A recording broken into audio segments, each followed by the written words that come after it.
my honor to be here today and talk to you.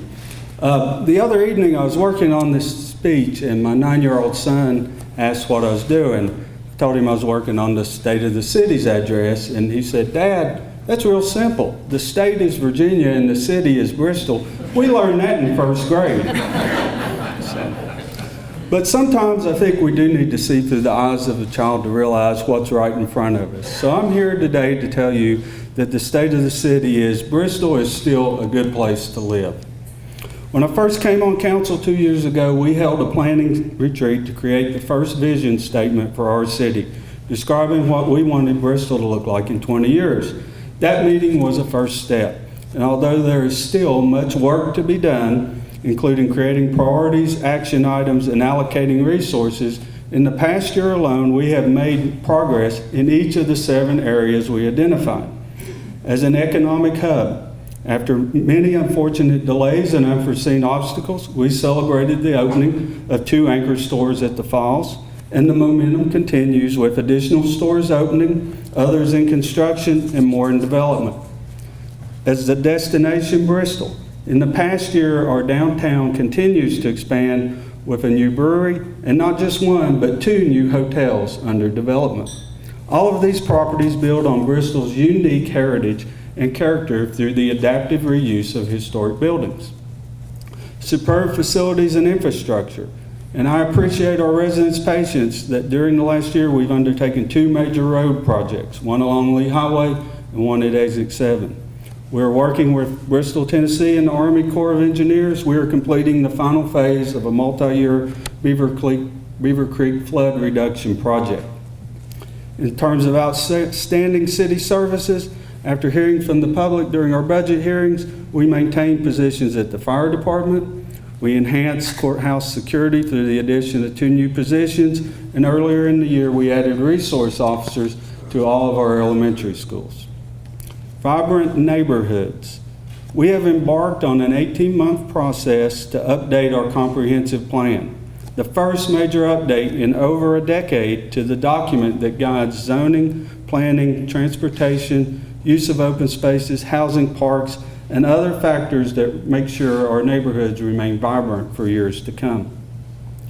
A healthy financial environment. While the focus has been on the city's debt, in the past year we have taken steps to make the city put it in a better financial position by creating an operating reserve for cash flow to decrease the amount of borrowing using tax anticipation notes. And the last one, foundation for the future, and I say this for last because I'm very proud of our school system, proud to be a graduate, proud that both my children go there, because I think it's one worth boasting about and a model for how to deal with many of the challenges we face. But first, let me applaud our sister city, because they have led the way as well. They started an excellent literacy program, the Reading Buddies, that has expanded now to both sides of the state line. They led the way in integrating technology, creating 21st century schools that provide laptops to students, and Bristol, Virginia has followed that lead. And so while our schools face enormous trials, the teachers and staff continue to rise to the occasion, educating, empowering, and enriching our children. And our schools play a vital role in our community's economic health as they prepare the workforce for the future. So, despite what you may read in the paper, see online, hear in the checkout line at Food City, good things are happening in our city, and sometimes we need to be reminded of that. This is not to say there are not challenges. Challenges we acknowledge, challenges we're trying to develop strategies to deal with. However, we are not alone.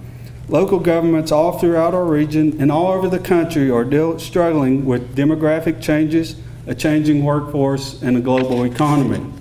But as we look back at our accomplishments and discuss how we move forward to ensure that this city remains a good place to live, there are 3 areas I think that stand out to me. The first is planning. Benjamin Franklin stated that to fail to plan is to plan to fail.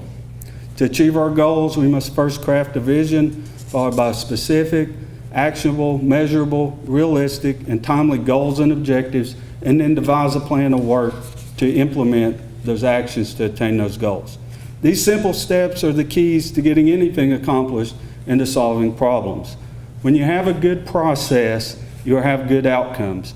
And part of that process includes seeking wise counsel from experts, from community stakeholders, and most importantly, from our own citizens. Partnerships. In the book of Ecclesiastes, it states that two are better than one, and a threefold cord is not easily broken. The key to effective partnerships is to find areas where interests overlap and then focus on how to effectively utilize resources to attain those shared goals. In carrying out the business of the city, we work with numerous partners at the federal level, at the state level, with local governments, with businesses, with community groups.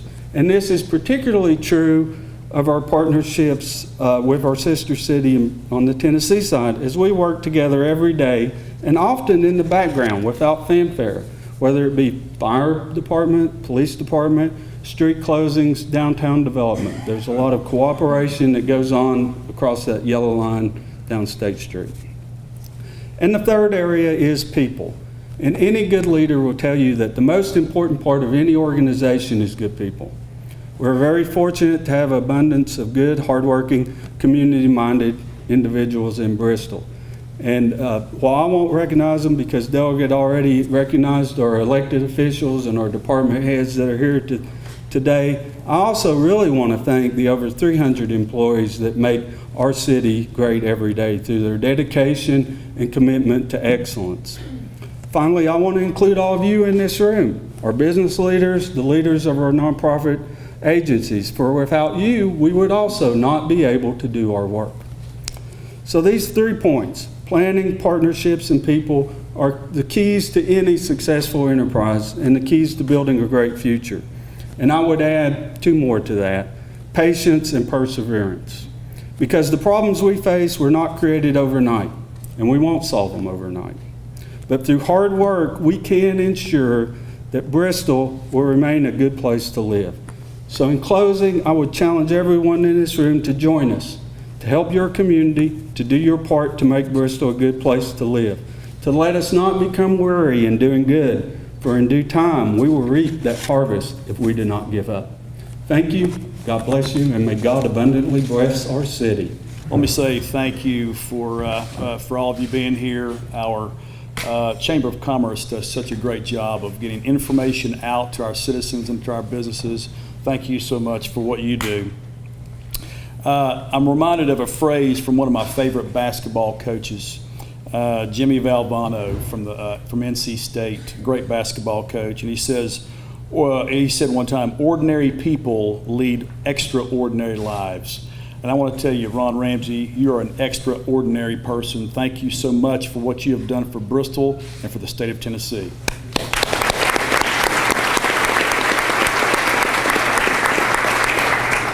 I want to talk to you today about 3 things.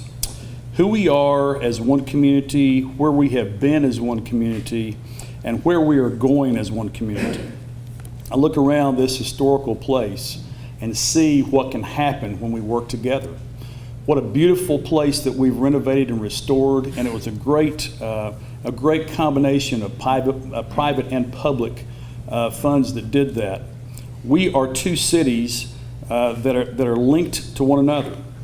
In order to build one city of Bristol, one Bristol, a city where each of us fits into the picture, we have to take into consideration everything that comes with our lifestyle here. Our beautiful lakes, fly fishing, tourism, retail, all of these things make up where we live and make Bristol a great place to live. Our team, as you heard just a little while ago, 300 strong as well in our city, has done an excellent job, and we really appreciate all of your efforts that you do to keep things running in an orderly fashion. So let's talk about the vision. The vision for growth that I see involves Bristol, Tennessee, and Bristol, Virginia. Just look at what we have already done and accomplished in the last little while. Both of our cities support our library and its expansions, the ongoing passenger rail project, the Army Corps of Engineers project, as Bill mentioned, for Beaver Creek, the Reading Buddies program that Bill mentioned a little while ago. I think it's a great testament of how our two cities work together. We learn from each other, we use ideas from each other, and it's been a tremendous success. Both cities support Believe in Bristol, as well as the birthplace of country music, Rhythm and Roots, our chamber, of course. And of course, one of the greatest accomplishments that we have continued to do is to revitalize our downtown. And it's been something amazing to watch. I do want to tell you about a few accomplishments in Bristol, Tennessee. We went to a lot of different business segments, met with those folks in groups, and found out that we were lacking in employees. They needed employees. We had businesses that were delaying opening because they didn't have employees. So what we did was our team set up a hiring expo at the Bristol Motor Speedway, and it was a tremendous success. We had over 1,500 people that were there that came looking for jobs. When I got there at about 20 minutes till 10, it started at 10 a.m., there were 600 people outside waiting to get in. We have 2,000 jobs, almost 2,000 jobs that we're filling right now. It's pretty amazing. At that hiring expo, I will also mention that 41% of the companies in attendance offered jobs on the spot right there. Another great accomplishment, Agero, located on 394, announced 600 positions. Teleperformance just announced an additional expansion with 500 new jobs. Our retail sales are up. They're up double digits. In the first quarter of this year, we're up 20%. In the area of community development, our residential building permits are up to the tune of $10 million in value. Commercial building permits are up to the tune of $84 million.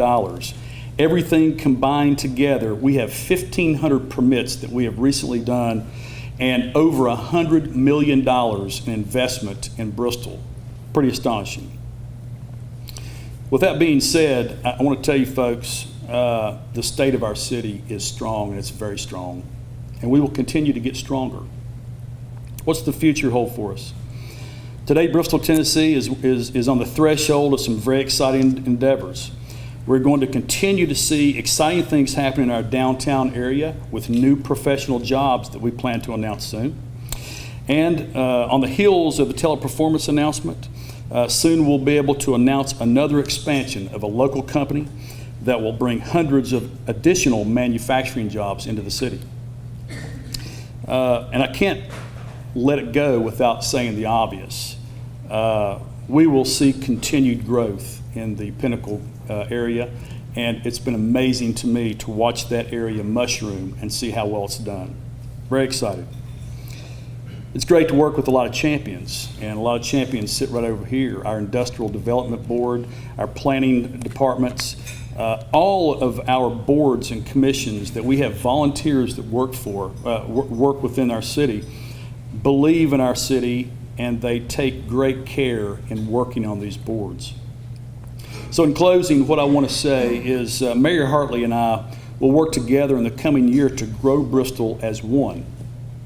The first step to growth is to share the goal, and that is where I begin today. Eliminate our disparities, and let's not think about individual success.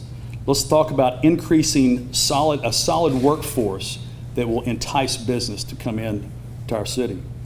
We are sister cities at the truest sense, and we are one family with one name. We're a thriving city, and we have the right mindset as well. My goal, and I'm sure Mayor Hartley's goal, it remains to make us an even better city, and we are on our way to that. I'm going to ask Bill to join me at the podium right now. And you've heard both of us talk today about our views of the state of our cities and what is good about our community and the direction that we want to move in. Some of you may remember that 20 years ago, a group of community leaders came together to craft a vision for Bristol, and that was the IGNITE process. What emerged out of that IGNITE process was a list of priorities of citizens that wanted to see implemented, a list of priorities that the citizens wanted to see implemented within our community.